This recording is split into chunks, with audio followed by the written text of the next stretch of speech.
Hello प्यारे बच्चों, how are you? I hope you are very well.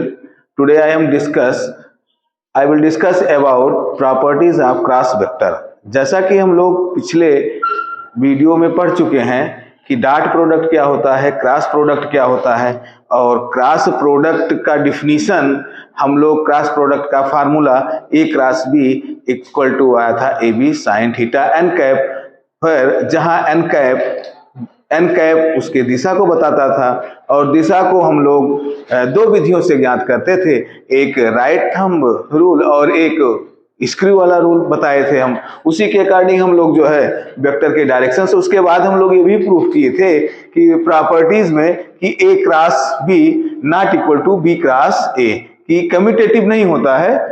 A cross B मतलब दो vector commutative क्रम विनिमय नहीं होते हैं, जैसा कि डॉट प्रोडक्ट में हम लोग पढ़े थे कि दो वेक्टर कम्यूटेटिव होते हैं, A dot B equal to B dot A होता है। तो क्रॉस में A cross B, vector A cross B not equal to vector B cross A, ये होता है। दो वेक्टर का क्रॉस प्रोडक्ट कम्यूटेटिव नहीं होता है।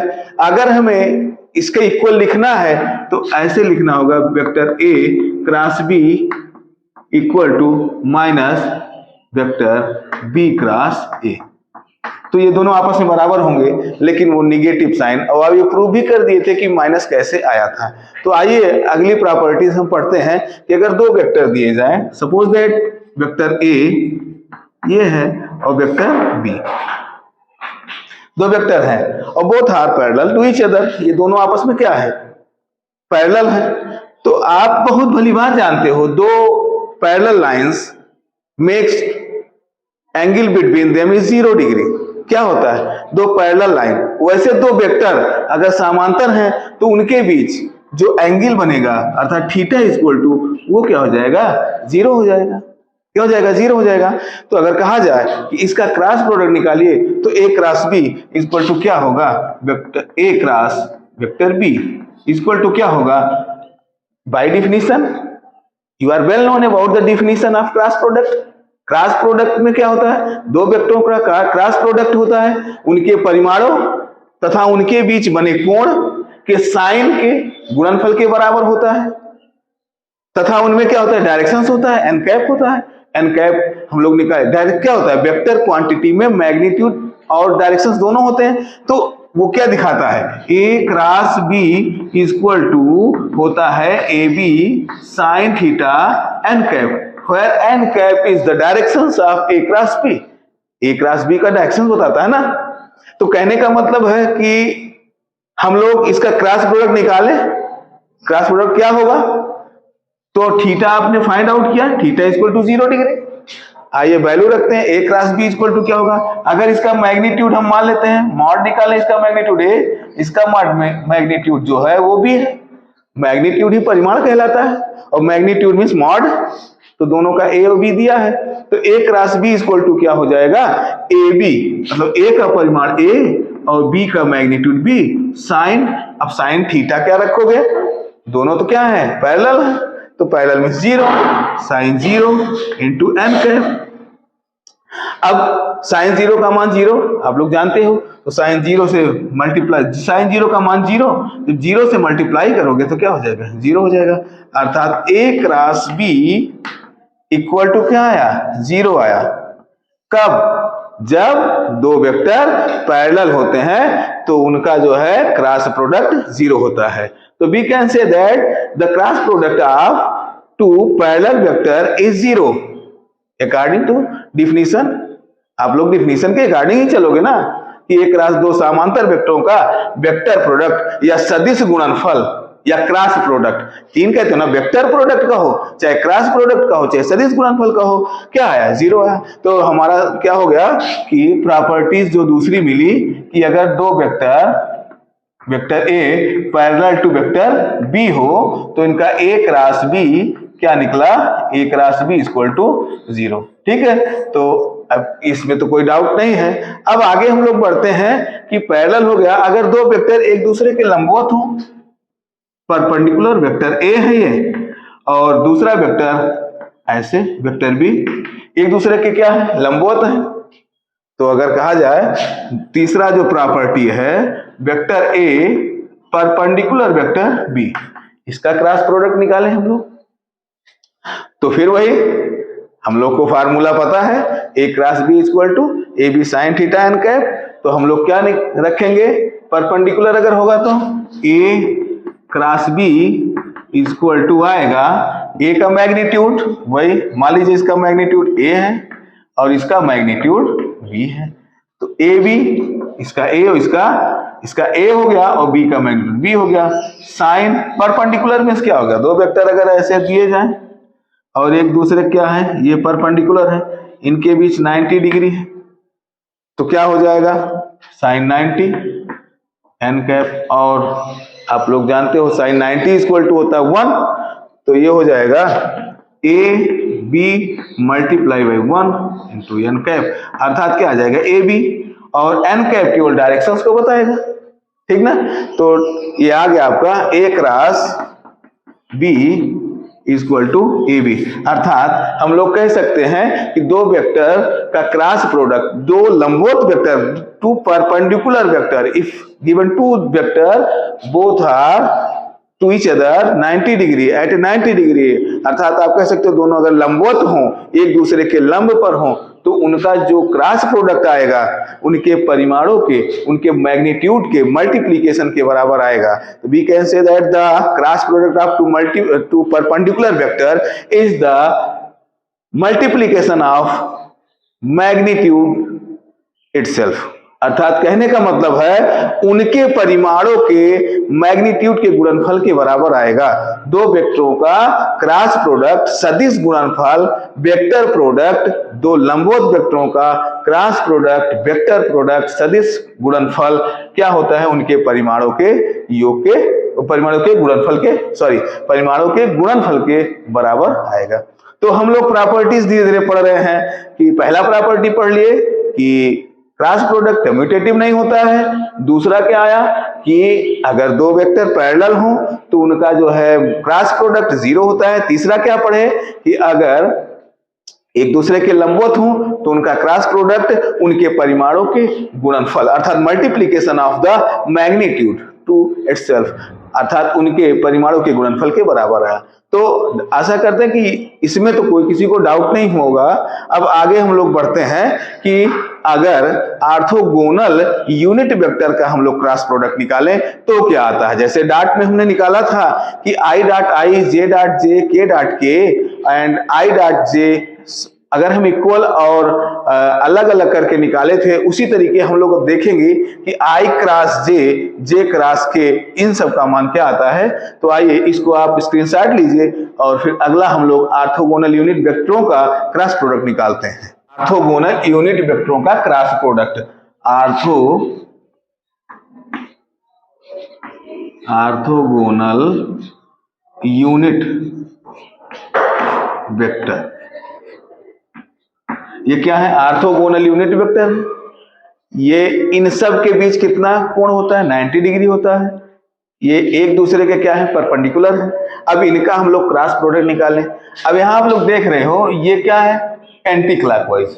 हम लोग जब निकालेंगे इसी आधार पर, देखिए आई, जैसे मान लीजिए अगर हमें निकालना है आई क्रॉस जे, तो क्या होगा आई क्रॉस जे, इसका मान क्या होगा, आई क्रॉस जे का मान आप लोग जानते हो, आई का मान 1 होता है, this is a unit vector and J is also unit vector. Then we calculate the value of I cross J with the help of A cross B equal to A B sine theta N cap. तो आइए हम लोग इसी पर करते हैं। इसका मान क्या है, मैग्नीट्यूड 1, और इसका मान भी 1 होता है, और साइन 90 का मान कितना होता है, यहाँ क्या रखेंगे, एक दूसरे के कितने हैं, एट 90 डिग्री पर। नो डाउट इसमें सबको आ ही रहा होगा कि ये तीनों जो है क्या है, परपेंडिकुलर टू ईच अदर है, तो ये 90 डिग्री हो गया। साइन 90 का मान 1, अर्थात इसका मान कितना आ गया, 1 गुणे 1 मल्टीप्लाई बाई 1 इक्वल टू 1। तो आई क्रॉस जे की वैल्यू कितनी आ गई, 1 आ गई। ऐसे अगर हम लोग निकालें जे क्रॉस के, निकालें जे क्रॉस के, तो क्या होगा, जे क्रॉस के का मान भी वही आएगा 1 multiply by 1 into sine 90, 1 equal to 1। ऐसे के क्रॉस आई का भी निकालेंगे, K cross I equal to 1 multiply by 1 multiply by sine 90 का मान 1 इक्वल टू 1। अब समस्या यहां पैदा होगी जब हम लोग जे क्रॉस आई करेंगे। क्या करेंगे, जे क्रॉस आई। वो क्या होगा, अब देखिए I cross J cross K cross, I to J and J to K to I, anti clockwise चलेंगे तो ये क्या होगा, ये क्या है, दिस इज एंटी क्लॉकवाइज। ऐसे अगर हम लोग चलेंगे आई क्रॉस जे, ऐसे गैप करके नहीं, इसको ड्रॉप करके ये नहीं कि आई क्रॉस के, ऐसा नहीं, I cross J equal to 1 and J cross K equal to 1 and K cross I equal to 1। और ये भी आप लोग जानते हो कि अगर हम इसको कम्यूटेटिव होता नहीं, अगर हम इसको लिखना चाहें कि जे को आगे लिख दें जे क्रॉस आई, तो अभी बताए हैं अगर ये बराबर लिखना है जे क्रॉस आई, अगर कहीं आपको दिया गया है आई क्रॉस जे, तो ये इक्वल किसके होगा, माइनस जे क्रॉस आई के, ठीक ना। आई क्रॉस जे एंड क्या हुआ, जे क्रॉस आई, ठीक ना। अगर हमें यहां ये तो नॉट इक्वल हो गया ना, लेकिन अगर इक्वल लिखना है तो माइनस लगाएंगे। अच्छा ऐसे भी ये भी के क्रॉस जे अगर हो जाएगा, के क्रॉस जे, देखिए जे क्रॉस के इक्वल टू 1, लेकिन के क्रॉस जे इक्वल टू क्या आएगा, माइनस के क्रॉस जे, ठीक, क्योंकि कम्यूटेटिव होता नहीं है, सॉरी ये हो जाएगा जे क्रॉस के, ठीक ना। अब सोच रहे हो फिर इसकी बारी आई, इसको भी लिखा जा सकता है K cross I equal to minus I cross K, ठीक।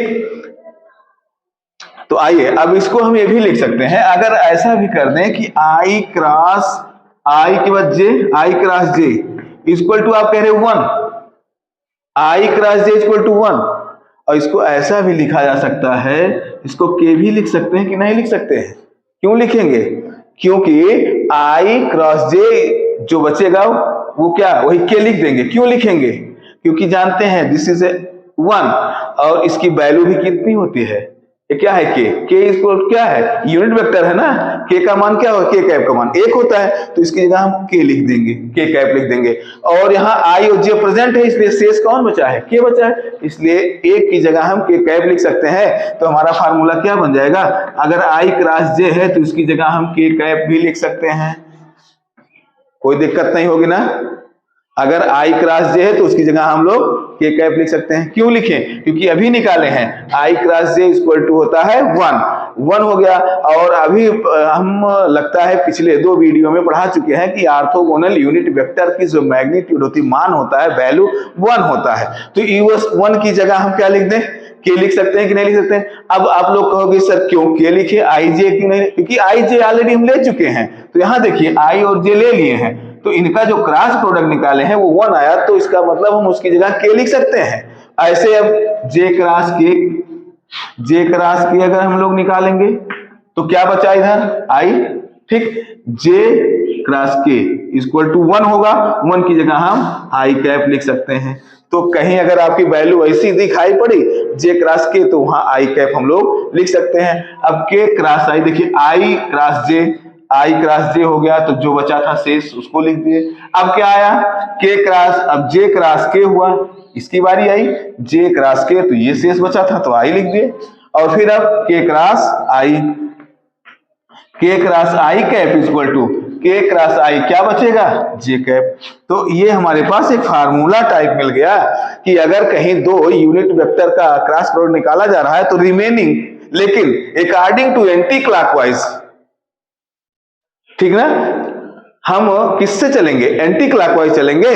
2 वेक्टरों का जो हमारा क्रॉस प्रोडक्ट होगा, शेष जो रिमेन बचेगा उसी को हम लिख देंगे। और लिखते क्यों हैं, आप ऐसे भी जान सकते हो कि I cross J equal to, according to definition you find the value of I cross J equal to 1, then previous chapter we can prove I cap, J cap and K cap, it is a unit vector and its value is only 1. because you well known about unit vector has magnitude only 1. So we can say I cross j is equal to 1 and it is denoted by k cap, कर सकते हो ना, क्योंकि आई cap J cap के cap का मान क्या होता है, एक ही होता है। तो अब हमें मिल गया कि अगर हम एंटी क्लॉकवाइज चलें और कॉन्जिक्यूटिव दो लें, क्रम से लें, आई क्रॉस जे तो शेष क्या बचा, के, फिर जे क्रॉस के शेष क्या बचा, आई, एंड के क्रॉस आई, इन दोनों का तो क्या बचा, जे। तो ये कहीं वैल्यू इसकी जरूरत लगेगी तो इसको हम लोग लिख देंगे, ठीक ना। तो आशा करते हैं कि अब हमको लगता है कि सारी प्रॉपर्टीज हो गई है। अब हम लोग अगले नेक्स्ट वीडियो में इसका रिमेनिंग पोर्शन जो प्रोजेक्टाइल ऑफ मोशन है उसके बारे में डिस्कस करेंगे और फिर उसके बाद तब न्यूमेरिकल सॉल्व किया जाएगा। स्टेप बाय स्टेप हम लोग बढ़ रहे हैं और आप लोग अच्छे से पढ़िए। जो कुछ डाउट हो कमेंट बॉक्स में जरूर लिखिए और इसका स्क्रीनशॉट लेके अच्छे से नोट कर।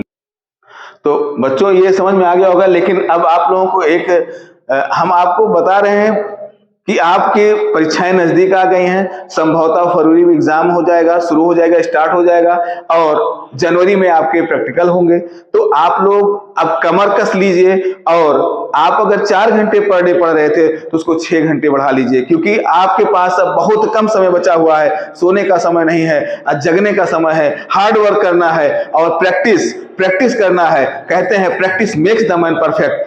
अगर आप निरंतर प्रयास करोगे तभी आप सफलता की ऊंचाइयों को प्राप्त करोगे।